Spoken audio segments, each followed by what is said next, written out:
Hey, we're back. It's time for the quarterfinal. So at the top of your screen is Luke Sheeley, the only player to qualify for both this championship and the Longlander Championship, playing Abzan Heliod Company.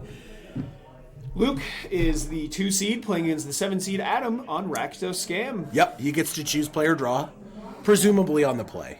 One would think. Especially against Scam. Abzan Heliod Company, you might be wondering what. Let me tell you.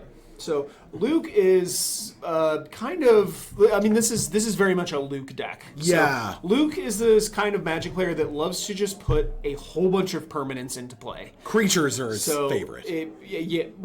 He's just a game objects player. Yeah, he likes the things. So he is going to put a bunch of game objects into play and try to assemble a combo of Heliod, Suncrown, and Walking Ballista. His deck does have Orcish Bowmasters in it. It does have Agatha Soul Cauldron in it. It has Grist the Hunger Tide in it. Spike Feeder. Spike Feeder, yeah, that's a favorite.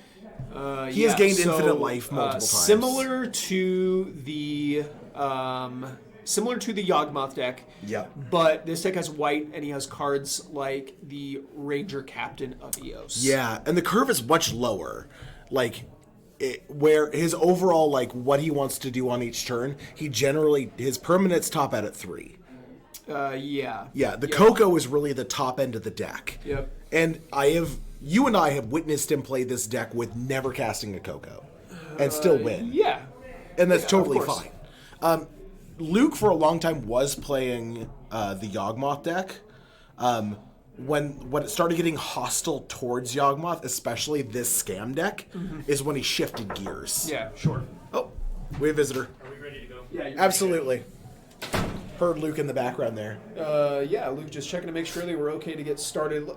I think Adam is taking a mulligan here. Okay. We got the $5 bill on the table. Test user in the chat says, no Yawg, sad times. Big sad, first of all. Second of all, we did have Yawgmoth on camera round 2. Yeah, Wes. So if you want to go back and watch the VOD here on Twitch, or if you head over to our YouTube channel, that's Old Cranky Man Collectibles, you can subscribe to the channel there, and all of the videos from each round today will get turned into VODs, also uploaded to YouTube. Yep. While you're here, thanks. We love having you. For real. Please make sure you give us a follow. Every little bit helps. Yeah, this has been a really great day. I feel like we've had a lot of... Yeah, it's been a great year. Yeah. It's been a great year. God. And it's all culminated right here this weekend with the Series Championships today. That's Modern.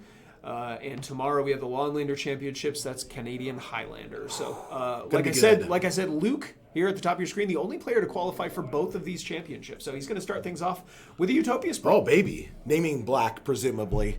Could be. Yeah, you get all 3 colors real quick like that. Luke's deck does have a lot of double green and double white cards. Oh, that's true. So potentially could be naming something else. But either black way, is the splash. Either way, Luke will have access to 3 mana on the next turn. It looks like a Grief here from Adam is going to reveal a Ranger Captain of Eos, a Heliod Suncrown, a Collected Company, and a Delighted Halfling. So don't see a second land here. Oh, Beseju is up on the top there, so he does have the second land. Looks like we're going to take care of the Ranger Captain and the Heliod. The 2/2 for, and this Grief is now wicked. It is not dead after all. Pass back over to Luke. Here's a Delighted Halfling and a Windswept Heath. That Heath looking extremely windswept. It's interesting it didn't take Coco. Coco can just win the game. Yeah, that is also another accomplishment that I hadn't considered. Luke was on the leaderboards for both tournaments. Yep. He came in the top 8 of points leaders in both. So was he able to Thoughtseize that Coco? Oh my God, yeah. Yeah, this is sort of brutal. The Rakdos deck Luke's hand just got ripped apart. He now has a single card in hand, and it is a Beseju. That's rough. This is sort of, this right here, Luke and I talked pretty extensively about Yawgmoth. This is the kind of opener that Yawgmoth has a hard time coming back from. But this deck, Luke's deck now, has the ability to just top deck a Coco and win the game immediately. Yeah, that's interesting. Yeah, you can cast it, Looks like Delighted Halfling's going to get in the red zone. Here's the second copy of Delighted Halfling. Luke's going to pass back over to Adam. Yeah. Adam's going to take a draw step, immediately attack for 4. Luke down to 9. Rough. Untap and draw. Do we have What's a it Coco? going to be? Coco would be clutch here. We just get Delighted in. Halfling's going to get in there. Here is 3 mana. It is a Spike Feeder. Spike Feeder also really good at stabilizing. Yeah, gains you some life. Like, if nothing else, it can block. Obviously can't block a menace creature, but it can block any other creature, gain some life, sack itself, and you're basically up double whatever life that you were going to lose, probably. Yeah, certainly good in racing types of situations. I don't know how good it is as stabilizing you or dragging you back into the game, but it is a good first step, I think. Oh, yeah. And Luke is weirdly 1 card away from combo winning. That's true. Is that, like, if he gets the Heliod... Well, not anymore. Yeah, no, he still is. Oh, this deck doesn't need the graveyard. It doesn't need the graveyard. Oh, This was a big reason, this was another big reason that he shifted here. He can now Coco, win the game. He can play a Heliod, win the game. Not if he draws lands. Yeah, that's just going to pass back over to Adam. Pretty brutal. And he's at 5 life now. This is sort of rough. Adam's got land number 3. And an unblockable 3/2. Gonna attack. Now, he's sort of Luke has to block. trade. Yeah. Luke has to block this grief, otherwise he dies. Yeah. And he has to block with at least 2 creatures. So he's going to go to 2. And then if Adam has a bolt, that's it. Game over. Yep. So double blocking with the... Taking 3, going to 2. Like Luke will go down to 2. He needs a hot draw. Unfortunately, nothing but Luke's creatures died in that. So pass back over to Yep. Luke here. He's going to take a draw step. Are we headed to game number 2? He's got his thinking cap on. See, head in hand there. Luke's just going to pass over. Did you Ooh, draw does he have Collective Coco? Company? Oof. You hope so. And Nope, it doesn't look like it. So All right. Adam is going to take down game number 1 in quick fashion. These players are going to sideboard, and we'll be right back. But while we're gone, go ahead and give us a follow. Head over to the YouTube channel, Old Cranky Man Collectibles at YouTube. Subscribe there, too. Every little bit helps. Absolutely. We'll be right back.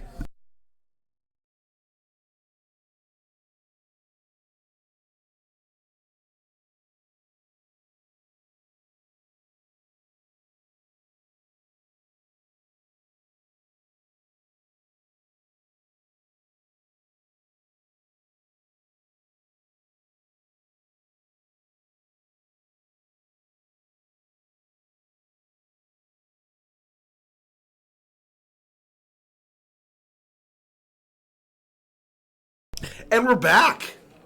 We saw some hot sideboarding action there. Yeah. Get AJ in the background. Tell me about what Adam did. Okay, so this is a pretty, I wouldn't say light, but more of like a selective sideboarding here. He brought out all 4 copies of his Voidwalker, because obviously, like we talked about, his deck doesn't require Luke doesn't need the graveyard. And a single copy of Kroxa, Titan of Death's Hunger. Okay. He brought in 2 copies of Bonecrusher Giant, 2 copies of Path of Peril, and a single copy of Pithing Needle. Interesting. Pithing Needle, great to name. Heliod, great to name. The Spike Feeder, Walking Ballista, anything. Yeah. Or Agatha's Soul Cauldron. Yeah. Excellent. On Luke's side, he has taken out 1 copy of Haywire Might, 1 copy of Ranger Captain, and 2 copies of Orcish Bowmasters. Yep. Brought in 1 Veil of Summer and 3 Core Sanctifier. Oh, nice. Yeah, Core Sanctifier, the card that we watched Rocky playing Boros Bird, really kind of punish Scam with. I got to chat with him about that a little bit, and he swears by that card. It's so good. Yeah. It does well in a lot of different matchups. The Rakdos Scam players here have adapted, now packing copies of Path of Peril in the sideboard, which is a card that's able to kill the Core Sanctifiers. And did you say that Adam brought those in here? Mm-hmm, 2 Path of Peril. Yeah. He's on a much slower start this game, obviously, just a turn 1 Ragavan. Yeah, much slower. Yeah. It's pretty messed up when we think about the slower start being Ragavan. It's an X1 that dies to a stiff breeze. It is incredibly powerful, but right now the format is so aggressively against X1s. Yeah. So he's going to get to bottle the card. It also holds nothing to a turn 1 4/3 that makes your opponent discard 2 cards. Ragavan gonna hit the red zone here. A Walking Ballista is Could gonna play get it X0. exiled. Do you play that X1? Just cast it for 1? No, I think I'm leaving it in exile. I don't want it in a graveyard Fair ever enough. because of the Agatha Soul Cauldron. Oh, and there's the Thoughtseize. So, unfortunately, Luke tapped out here. Can't capitalize with that Veil of Summer in hand. Do we just take the Veil of Summer, or do we take the... No, I'm Heliod? probably taking Grist. I think Grist is the best card in his hand. That's true. Heliod isn't really anything in play, honestly. Like, it's great. Right. It's only good when you have the Walking Ballista. Yeah. And Ballista's already been bottled away. He has more copies, obviously. But yeah, unfortunately, that Veil of Summer not doing as much work here. I don't think he was wrong to tap out and play the Agathas. It's just, it kind of got punished there. Mm-hmm. Yeah. Adam did win game number 1. Yeah. Yeah, it's... Does Adam have a second land here? He's still trying to decide what to do with the Thoughtseize. No, I'm just thinking out loud here because he hasn't played it. Oh. Obviously you're gonna let your Ragavan do the thing, and then you're gonna play your cards. So it looks like he is gonna take the Veil of Summer. Interesting. Yeah, I think that's reasonable. Here is another Thoughtseize, a Blood Crypt, and a Pithing Needle. Gonna name Agatha Soul Cauldron. And Woof. things are looking a little rough for Luke here. He's going to activate the Soul Cauldron. Looks like that's going to eat the Thoughtseize, and then we'll pass back over to Luke here. Luke's going to draw. Unfortunately, yeah, that Walking Ballista being in exile sort of worse than being in a graveyard, huh? Oh, that's why I said leave it in exile. You don't want to be able to do anything with the Soul Cauldron in that. So I will say Luke has Besagers in the deck. He has ways to deal with Pithing Needles, and there's only a single copy. Agatha Soul Cauldron also isn't a central part of his strategy, so the Pithing Needle being named on that and not naming Walking Ballista is kind of a plus. Are those 2 Blood Crypts in play on Adam's side? That is a Black Cleave Cliffs. Oh, okay. Blood Crypt, I was gonna say I thought he would be at 14 because of the Thoughtseize, but he's only shocked himself and then Thoughtseized. Correct. A little bit of a painful deck. Which one? Yeah, the scam deck. You're kind of just like you want to go as quick as possible. It's not necessarily. Yeah, fair.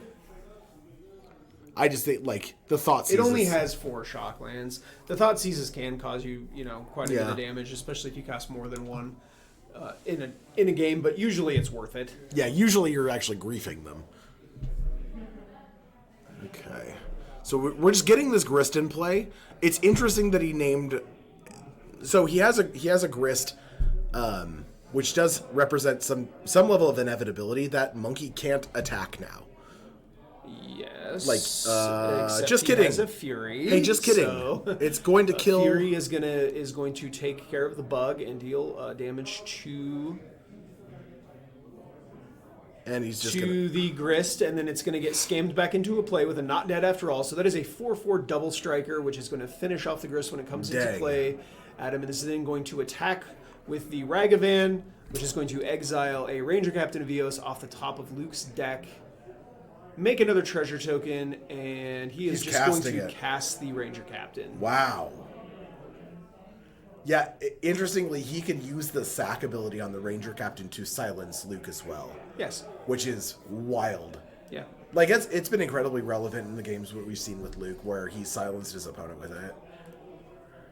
Luke still an instance of Coco away from winning this game. Weirdly.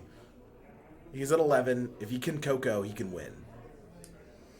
So, I believe this is lethal. Yes. Okay. And that should be Holy cow. Scam out of the hands of Adam Lappin here really did a number on Luke. Took that one down very, very quickly, and it did not even look like it was close. He was firing on all cylinders. Adam had some great draws there. Yeah, 100%. How much do we think a card is going to get banned out of this deck on Monday? It most certainly one, probably 2. Yeah. I am actually very happy that it got to get featured today. It's such a cool. Yeah, this is probably the last weekend we'll ever be able to see this deck. It's been such a big part of the year. Yeah, and you know, you can say what you want, but I love the play patterns of the Rakdos scam deck. It's just powerful. You know, but I also think there's nothing wrong with, you know, shaking up the format, doing something new. It's going to be a new world after next week, and that's okay. I have just enjoyed this year so much. I've enjoyed Modern out of this year 100%. So much. It's going to be great going into 2024. We're going to have a lot of new sets coming out. Modern Horizons 3 is coming out. We've already seen some stuff coming out from some of the new sets that are going to shake things up. Modern Horizons 3 is the big one, right? We're going to move some legacy cards into Modern. Oh, yeah. Like Let's go. Give me Rishadan Important Modern. Yeah, give me Wasteland, baby. All right. Well, we will be back in just a few minutes. Going to go check on the other players. Maybe we'll get another feature match in here. If not, we'll see you in the semifinals. Absolutely.